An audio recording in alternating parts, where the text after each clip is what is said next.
This is an interview with Chris Capurso, conducted by her grandson, Collin Capurso, on June 26, 2025. Over the course of this conversation, we explore Chris's early life and family background, including cherished childhood memories and the profound influence of her mother, who notably served as the first woman mayor of Albion. We delve into her lifelong partnership and marriage, reflecting on love, resilience, and the joys and challenges she experienced. We also discuss her experiences raising children and the values she sought to instill in her family, alongside her deep involvement in the local community. As a devoted caregiver, Chris shares insights about love, patience, and the strength drawn from supporting family and neighbors. Finally, this interview offers personal reflections and life lessons, capturing the wisdom she hopes to pass on to future generations and the traditions that remain at the heart of her family's legacy. Through these stories and reflections, this interview not only illuminates a remarkable life, but also preserves the history, values, and spirit of a community shaped by dedication and love. So, Grandma, what can you tell me about your childhood? What were some fond memories that you had growing up? Very good. Well, the first thing was that I was raised on the canal bank, the Erie Canal, and it was my grandparents' home. So I went, as a very young child, I went back and forth between living in New York City and living in Albion on the canal bank. And both lives were very different. What can you tell me about the difference between those lives, maybe? So my mother was working down in New York City. She was a radio and television producer. And in New York City, we had a very small apartment or living space. And most of the time, we tried to come back on the weekends to be with my grandmother. As I got to be more school age, I stayed more with my grandmother. Living on the canal bank was an incredible experience. We had the Erie Canal as our backyard. The hedgerow between the neighbors was just lilac bushes.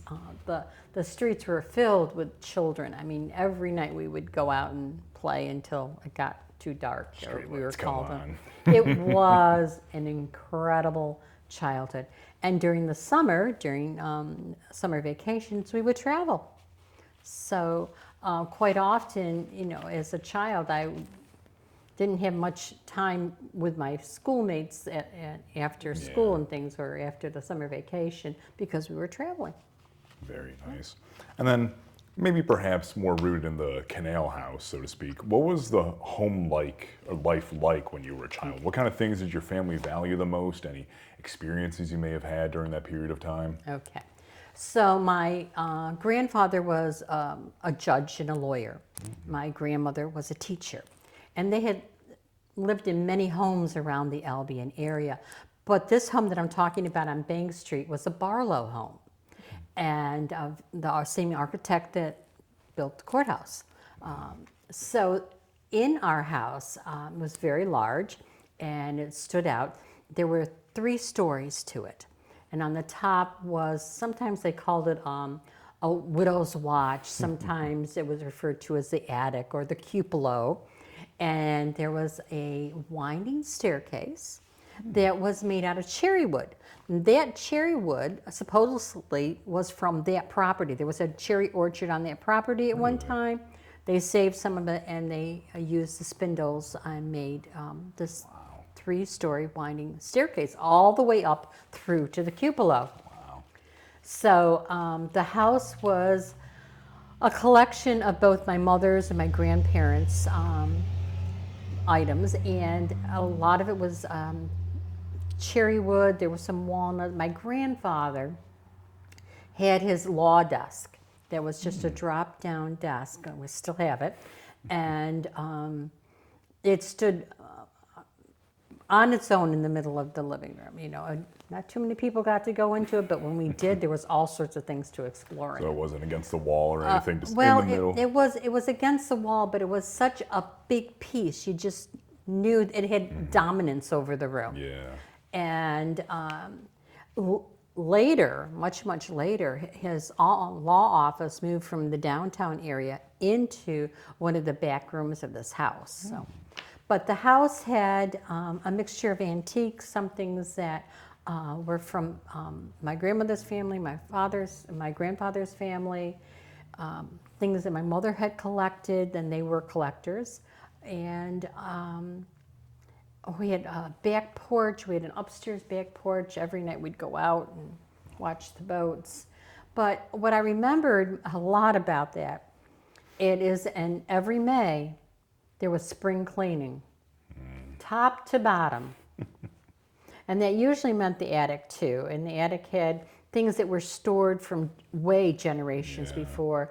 A lot of things that I remember having to be discarded. But that staircase that I talked about went well into the cupola. And so you could even see remnants of it up there as well. Yeah, well, very, very. And a quick side story. Yeah. In the summertime, my sister and I would go all the way up to that cupola, get a couple of boxes, climb out the window, and we would sunbathe up on the rooftop. Sounds like the best spot to Oh, do it. yeah, yeah. Nobody could see us, we could see everybody. Now, you're the daughter of Donna Rodden, who was Yes. the first woman mayor of Albion here. What do you remember most about your mother? What was she like as a parent and as a person? She was extremely busy. She was a librarian at the school. She was an inspirational public speaker to a lot of people in the community. She was passionate about making sure that rights were there and that people had equal rights for equal situations. She believed in fairness. She was dedicated to her neighborhood. She was the one that was always making something and taking it over, making sure that the ladies that lived next door had quality time with somebody.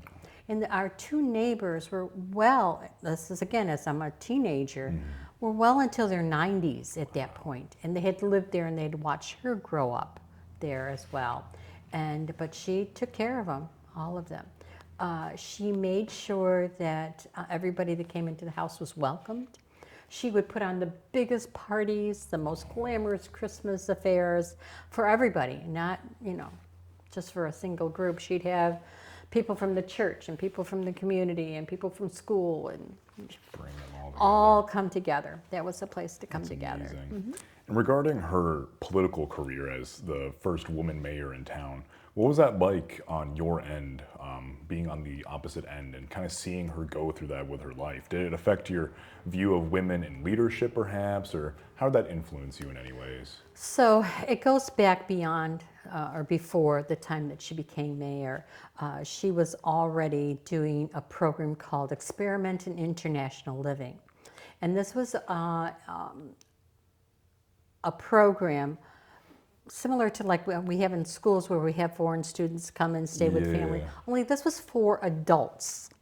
And my mother would be in charge of making sure that they had a chance to be with the family, learn the customs, culture, language, and give them an experience that many of them wouldn't have had. We had over 100 different exchange students. Wow. We had over 70 in our home. And so I got this flavor of it was important to know about people, to listen to people, to hear their stories. And that's kind of the flavor that she took into when she went into politics. And she often, because of her ability to communicate with others, was invited to various programs. She was part of the Business and Professional Women's Club, the Experiment in International Living. She was invited to the White House several times under a couple of different administrations because she also had another event that took place, which was an exchange program for people. We have magazines here. They didn't. So we sent on magazines to people in countries. Often she would tell me the most important thing is to listen to people. And that's what I walked away with from her. Yeah.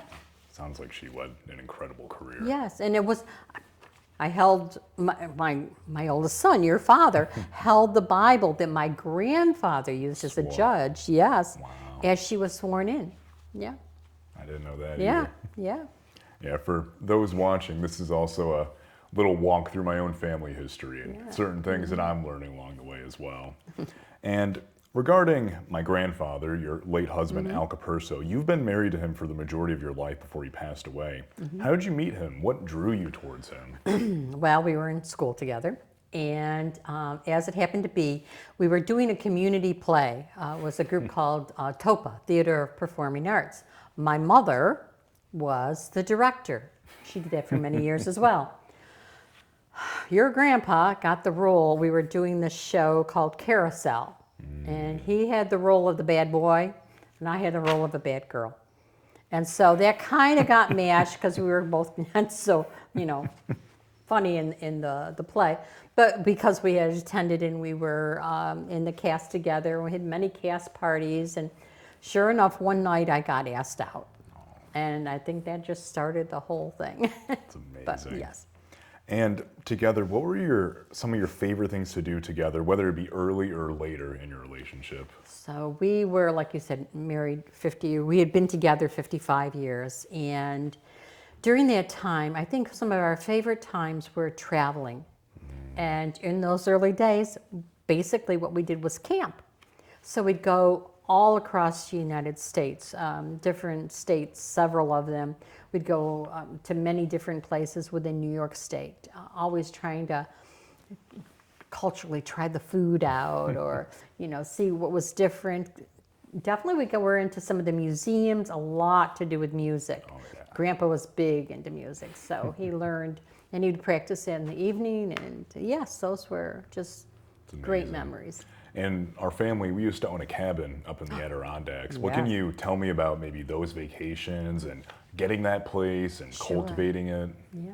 So that was part of our travels. We made it a practice to go to the Adirondacks every year. My mother had a cabin up there for many years that she rented, but we'd go and visit. And when we started having children, we just said this is the area that we want to expose them to. Again, the history, the fun, the excitement, and sure enough, we ended up in this cute little place up in Old Forge. On Hollywood Road or On whatever. Hollywood Yeah. Road, that's right, right next to the lake.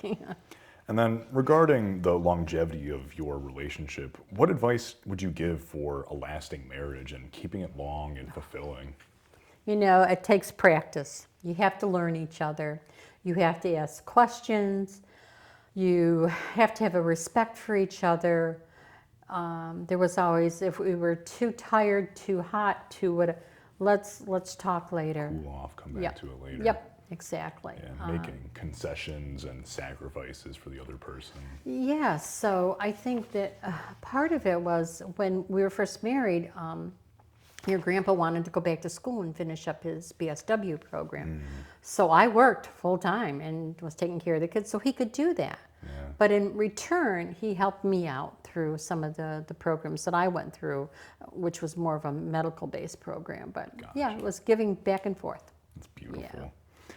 And then what were some of the happiest, or even on the other end, some of the most challenging moments in your marriage? You Well, can go on either side of the spectrum. So the happiest had to be our children. That was incredible. We had two when we were still fairly young, and then there was this gap of getting jobs and doing things, and then we had another two. And it was really putting that all together. The Christmases we had, the family vacations. I mean, we had traditions, and that was so important to building this whole family. Yeah. The hardest times were when our parents became ill or sick or needed something. We were there for them, but that was the most tolling on, how are you going to care for an older parent and losing them. So those were probably some of the most challenging. Definitely. And then because you mentioned your children, just for the sake of the audience, can you say the names of all four and the years they were born? You're really challenging me. Well, Dan was our oldest, and he was 1978. He was followed by his sister Marcia. Oh, let me say their middle names too. So it was Daniel Joseph, and he was actually named after some relatives. Marcia Jean. Not that she was named after anybody, but we have this J thing going in the middle name. She was in 1981. Then Carly Jane came along, and she was 1991. And then we have my youngest, who is Kenneth Joseph. No, Kenneth J. Daniel Joseph, Kenneth J. And he was born in 1998. It doesn't help that my middle name is Joseph either, does it? But there was a reason for that as well. Everybody had a J. What was it like raising children in your time? What did a typical day look like for you? Outside of maybe the financial or occupational hardships, what was it like being a mother? Well, we were, we chose to live in the country. So we knew that we wanted to maybe have a small farm, raise some animals. So our day went from working a very hectic social work careers that we had into coming home and working on a garden and taking care of the animals and making sure that we had time for the kids. At nighttime, we were often working on the computer. We were all learning computers, but the kids were learning things as they were going along too.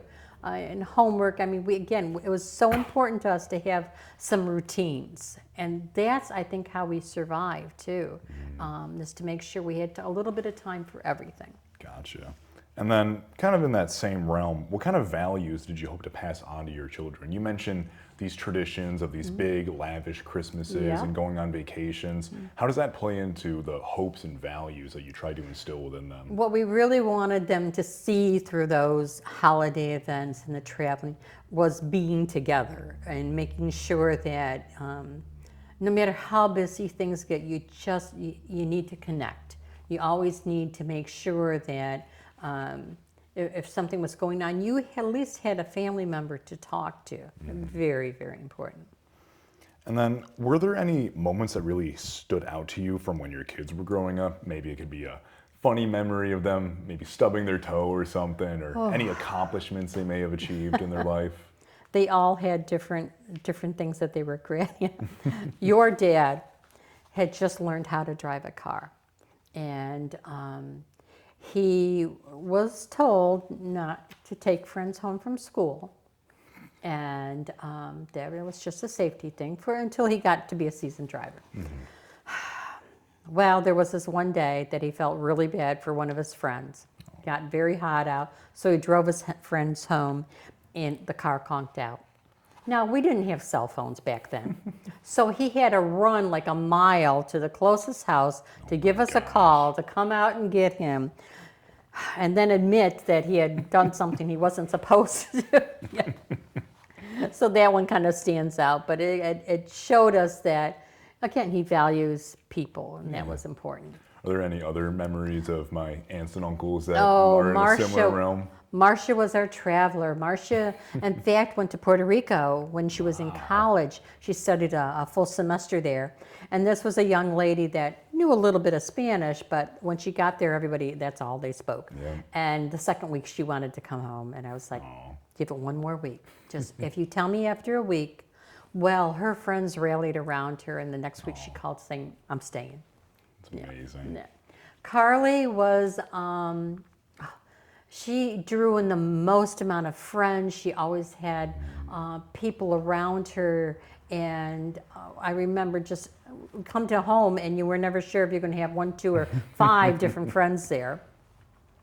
And Kenny takes, I think, after his grandfather in that he loves the little farming. So he is taking this and revisiting the farming, gardening, homesteading life. Yeah. It's amazing. And then you've also throughout your life been very active in community service and other types of community engagement. And what ways have you been involved in the community over the years? Some of the things that you participated in, or maybe things that you've done? Well, I was a Girl Scout leader, or a Girl Scout assistant, and that was with Carly, and we had done, all of her badges were a challenge to all of us. Sure. I was the director of an outpatient drug and alcohol program, and in that time set up some prevention programs and really kind of a grassroots of what treatment would look like for the smaller county. And I think, traveling to different places, in the more recent, since I've retired, I have this joy of being a part of the Cobblestone Museum, which has given me a reliving of appreciation for history and culture. I'm also a part of the Orleans County Historical Society. I'm on their board. And again, we're still working at trying to refurbish and protect things that are hopefully going to be here another 200 years. Yeah, hopefully. I've been a part of working with individuals, and many of the individuals in homes around the county, with the purpose of, even if they're in their 90s, being able to keep them in their homes as long as I possibly can. Those are a few things that I'm kind of proud of. For sure. Yeah. And then you mentioned the Cobblestone Society here, and Grandpa Al Capurso was a very big member of this. What can you tell me about his experiences through here, and maybe how that potentially influenced you into joining as well? Well, you know where it started from? My mother again.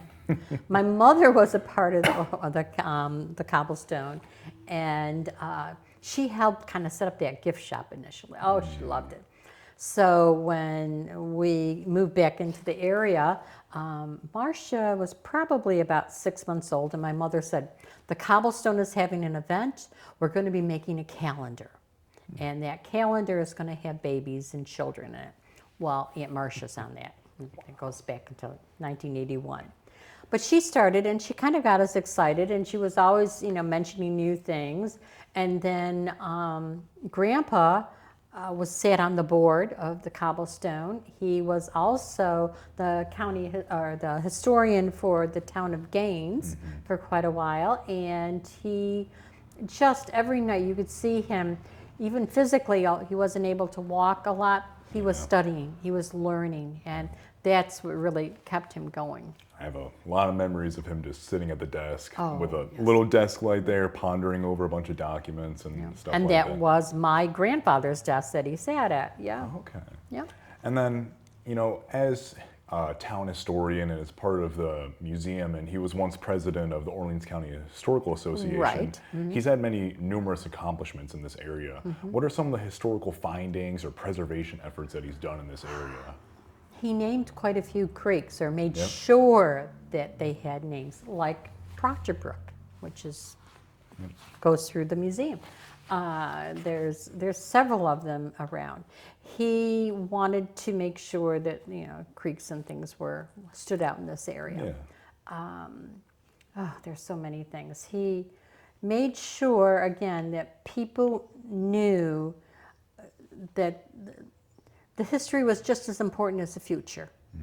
And often when he would talk to individuals, he would say to them, whatever you're doing today, that's important, but it's important because of tomorrow. And on the topic of creeks, we have a historical marker in town with the Capurso name on it outside of the courthouse. What can you tell me about that? All right, so again, I'm going to try to remember the details. It is a historical marker that marks the spot where the first settler came into the area. And it is on the front lawn of the courthouse area in the Surrogates Court there. And he wanted to make sure that people knew that that the pioneers that came in, they had a lot to, not only in developing the land and things like that, but they needed to be remembered out of respect. Yeah, for sure. So yes, that little marker, I went by the other day. It needs to be painted again, by the way. I believe it was erected in 2013, if I remember correctly. And then Grandpa took under this huge project preserving a certain building on Gaines Basin Road, the old Gaines Basin schoolhouse. Yes, it was the schoolhouse. What can you tell me about that? He drove by it almost every day going to work, and he saw it deteriorating quite a bit. And so he set out first to, whose property. We found that. It took several years for him to connect to the property owners, and they did. And, we're just going to bulldoze it down. Well, that's all he had to hear. That was not going to happen. So after talking to them and explaining what he wanted to do, they agreed to give him that little portion, which had the schoolhouse and a little area around it. But there was the schoolhouse, and I have pictures of the first day we walked in where there was literally no floor.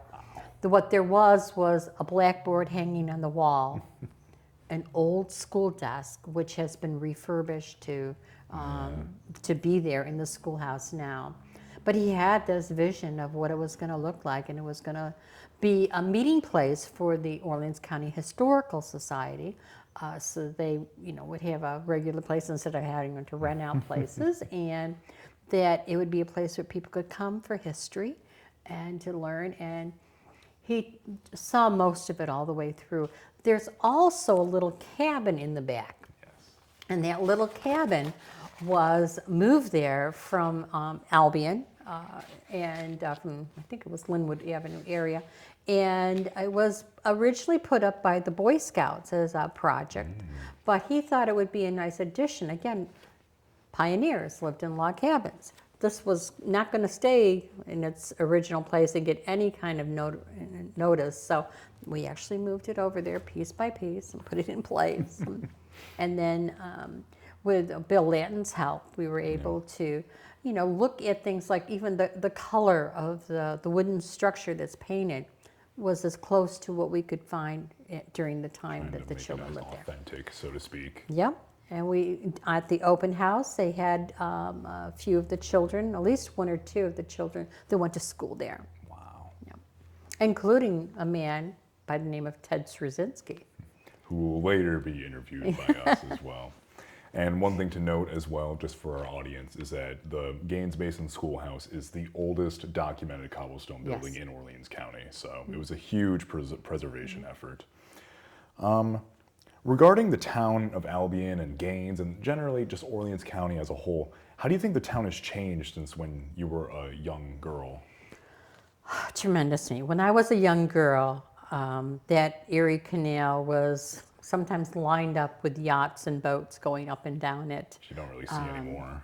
And it's a rare occurrence here and now. The village of Albion, I mean, every single storefront you could walk into, there was something. There were soda shops, and there were record stores, and there were clothing stores, there were sporting, I mean, every single store had something. Not only that, when you walked in, they knew who you were.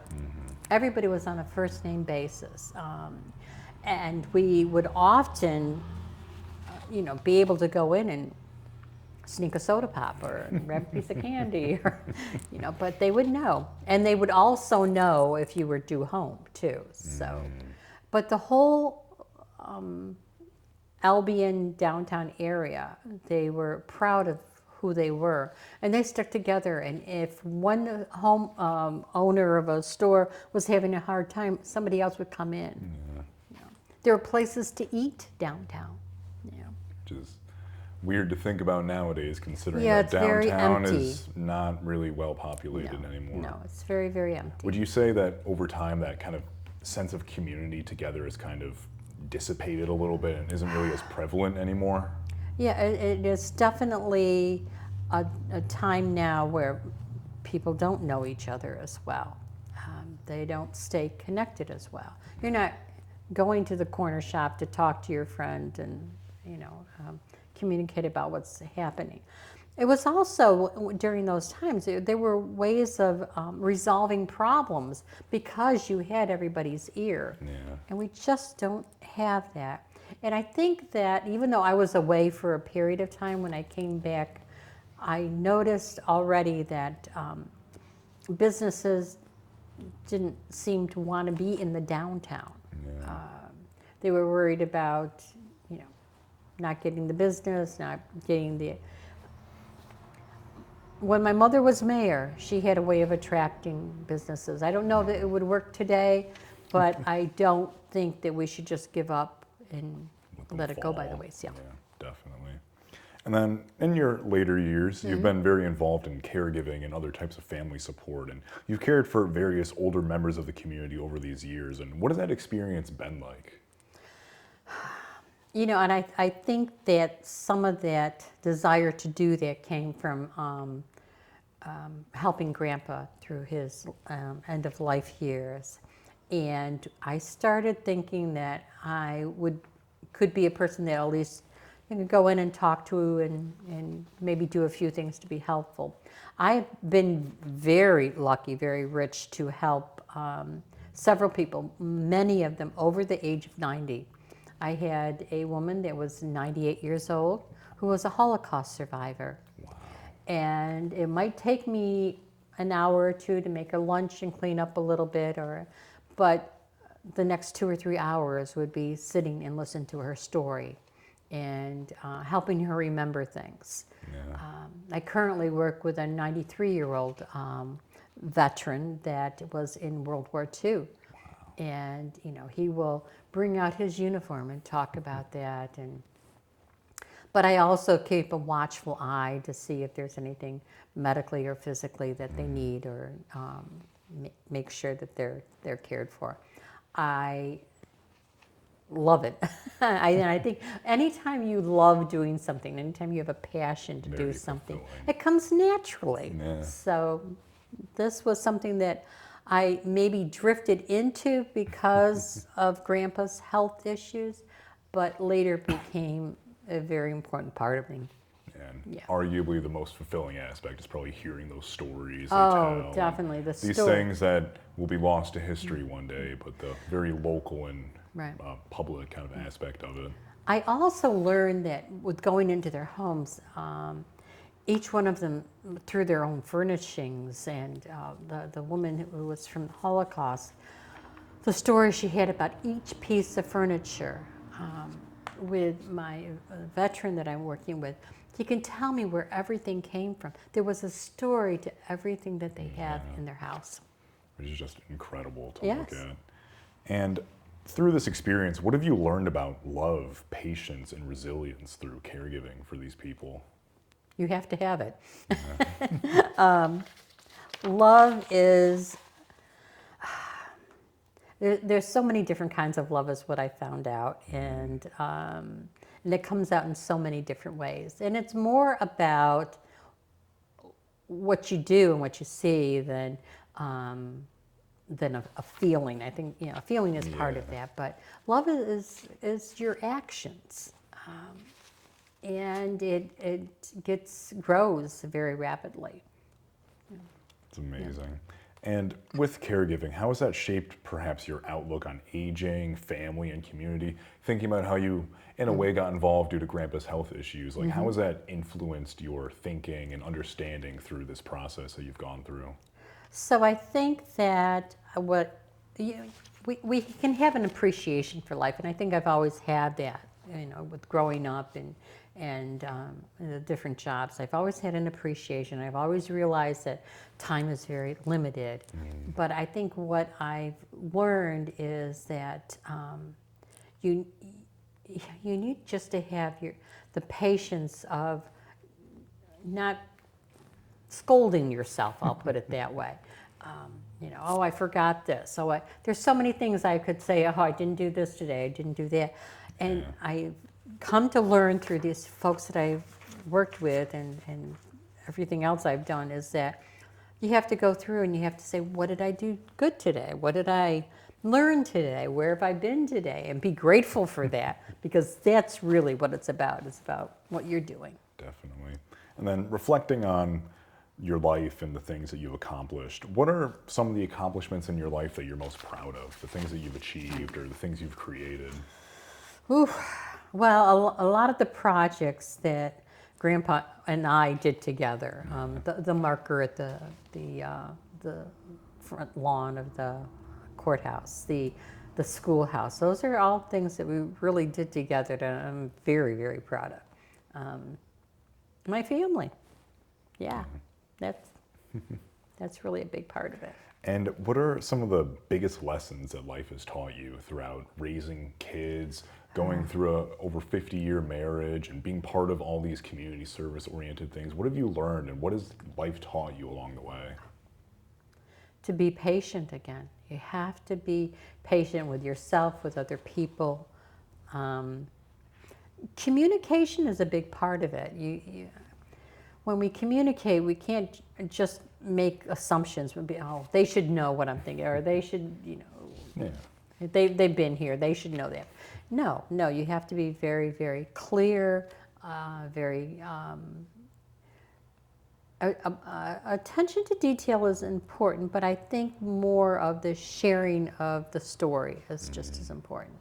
As I'm learning to be this docent for the museum, I'm suddenly realizing it is about your storytelling skills. Yeah, kind of weaving it and Yes, walking and weaving through it in with both experience and what's in front of you, as well. That's part of what I've learned mostly in college, especially with writing these papers. And Yeah. they're all history oriented, so start off and make a timeline, create a story out of it. Yeah. And that's the beautiful thing. And It you can is. do that with just about anything. Really. And that makes the communication so much more clear.